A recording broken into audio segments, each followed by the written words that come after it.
This is a time for justice. Welcome to today's show.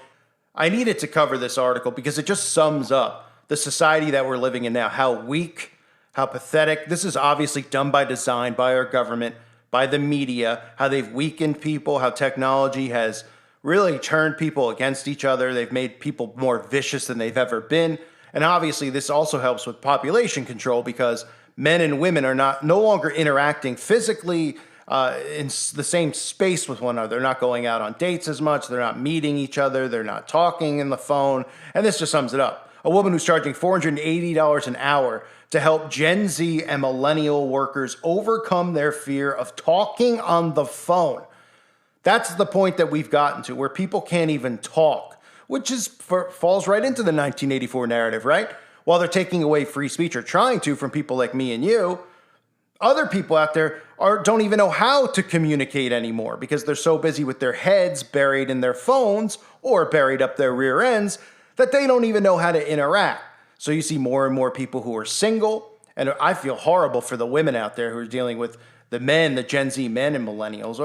I guess it goes both ways. I feel bad for the guys too, but specifically the women, because I see a lot of these guys out there and they don't know. I mean, they're just sitting there on their phone and there's no work ethic. There's no desire to do anything. It's just boom, head in the phone.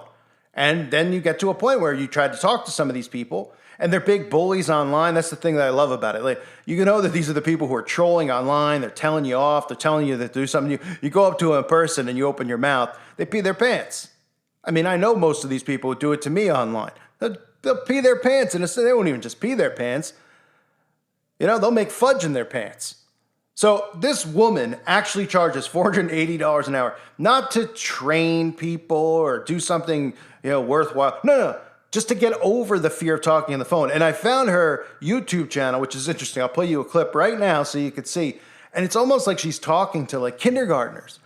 And this just sums up the mindset. She's talking to millennials, adults, like they're 10, like they're 2, about how they could pick up the phone. And you can talk on the phone, and you could say words into the phone. And this sums up our society, how dumbed down they are. Listen to this and tell me this isn't hilarious. Anyone can talk on the phone. Seriously. I could pick this up, dial a number right now, and you'd say something. But communicating on the phone, that's a skill. The telephone is a very powerful medium. With it, we can hear what someone is thinking and feeling. We can listen and respond in that moment. We can express understanding, share knowledge, and be of service. We can inspire conversation, explore ideas, and build relationships. The phone lady helps you communicate more effectively on the telephone. A vital skill in today's hectic business environment. From sales to customer service, and from corporate branding to finding employment, the phone is the most direct, efficient, and responsive way to reach, hear, and inspire your market. But only if you know how to use it. I'll provide you with a clear understanding of the psychology of phone communication, the language, rhythm, and tone that inspires conversation. So, who do you want to talk to? Let me show you how to pick this up and make it happen. So, I mean, really, this is what we come to, where you just pick up the phone, you make a call, you make an order, you make a demand, you talk to a friend, you talk to a family member. It's a bada bing, bada boom. It's not even something you should think about. But people are literally walking up to their phones, apparently, or walking up to, they have their phone in their hand, but they're afraid when it rings. Oh my gosh, like person's on the other end? I don't know how to speak. I don't know how to talk to them. You think they've got Gen Z and these millennials wrapped around their finger, ready for this unhostile takeover is really what it is. You would think this New World Order takeover would be hostile, but it's not. It's an unhostile takeover because these people are so dumbed down, they can't even use a phone. They probably can't even use a flashlight. I mean, we know that for the most part, a lot of people can't even turn on a lamp anymore because they have the Alexa do it for them. Do you think we become a little bit too dependent on technology? Yeah, of course. People like me and you know. But the majority of people, they don't realize that the more and more they get into technology, the more and more they separate from the real world. And they live in an alternate reality almost, where they're in these video games and they're not playing Super Mario. They're not playing Madden. They're not playing Tecmo Bowl. They're playing video games where they're an avatar in the game. And they're literally having conversations with headsets on and pretending that they're Pokemon and all this stuff. And they're like, this is great. This is wonderful. And I don't mean I'm not making fun of people who play video games or even who might jump into that. But the problem with it is that this is what they've done. They've separated people from reality. They've weakened them, right? And this is how they're getting to the point of total control, is that everyone's distracted, living in fantasy land. And then when they look up and they see and hear stuff like I'm talking about, real problems, they turn right back to it because they're too weak to deal with it. They're too, I can't think about that stuff. I'm gonna go farm in my video game instead of learning how to farm in real life because that's too much work. I'm gonna farm in here and I'm gonna pretend that everything's okay and this is my reality. I'm in my little home, my little cubicle, and I'm stuck in here, my prison cell, and I'll continue on while the world goes to hell. And then when they come to my door, and they force me somewhere, then I'll start crying and saying I should have done something about it. But until then, I'll just continue on. So smartphones, according to the article, can do lots of things, but plenty of people with them make very few, if any, actual phone calls. That's left many younger workers lacking the confidence to speak effectively on the phone at work. Mary Jane Copps said she spotted the rise of phone phobia 16 years ago and set up a consulting agency called the Phone Lady to help companies improve their staff members' phone skills. Gen Z have never had skills given to them. In my generation, the phone was on the wall in everyone's house, and we were taught to answer it and make calls at a young age. Now we have several generations that were never taught anything about talking on the phone, and people have removed phones from their homes. Think about this when you talk about trades, right? Having a trade in life. And a lot of us don't have trades, right? I mean, you would think all right, somebody's a welder, somebody's a farmer, we all have trades inside the matrix, right? And I'm not saying I don't have trades. I do have trades. I'm sure some of you have trades, but you wouldn't identify and be like, well, I'm a welder. Maybe you weld as a hobby, but you work at a construction company, or you work at a marketing agency, or you work at Walmart, whatever it may be. People used to identify as their trade. So it'd be like, oh, there's the welder guy. Okay. And you would barter, right? Oh, can you weld this for me? Yeah. Can you go, you're going to give me some food since you're a farmer? Oh, okay. Right. Those are traits. You would need to be taught those traits. You wouldn't need to be taught how to answer a phone. Think about how dumbed down, you're learning how to weld. You're learning how to, think of all the things you could possibly learn, how to just even to be a doctor, learn how to be, so many things, right? Those are things you learn. They're literally telling you that generations haven't been taught. They haven't been taught, she says, about talking on the phone. What do you mean how to be taught? Here, you press these numbers and it calls the person. This number calls this person. This number calls that one. And then when you hear them on the other end, you talk. Yay! How hard is that? No, they need to be taught how to. They need to be taught how to overcome the fear of it. It's ringing. What do I do? What do I do? You answer it. You answer. You say, hello? Like if the person was in front of you, but I don't know what to do if the person was in front of me. What do I say? There's a beautiful woman in front of me. What do I say? Although I should say, if there's a beautiful woman in front of you, you can't say anything to her, right? Me too, right? It's harassment. So anyway, the point being is that this is how dumbed down society has become. There's phobias of the phone.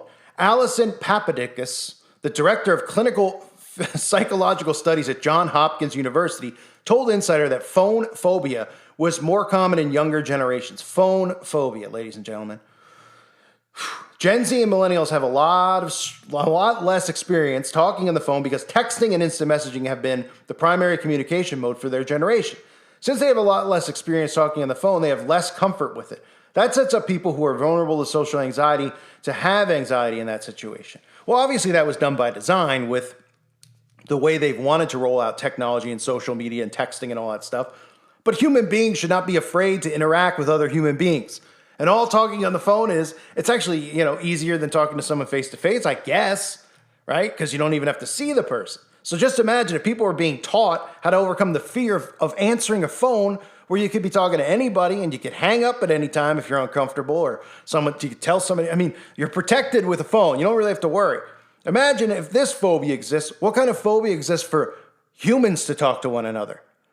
Gen Z and millennials to actually talk to other people without looking down at the ground or shaking or trembling or getting triggered or having anxiety or panic attacks just from talking to someone, let alone a guy talking to a girl, trying to get her phone number, a girl talking to a guy so that they can date or anything like that, because they don't want that, because they don't want anybody having children.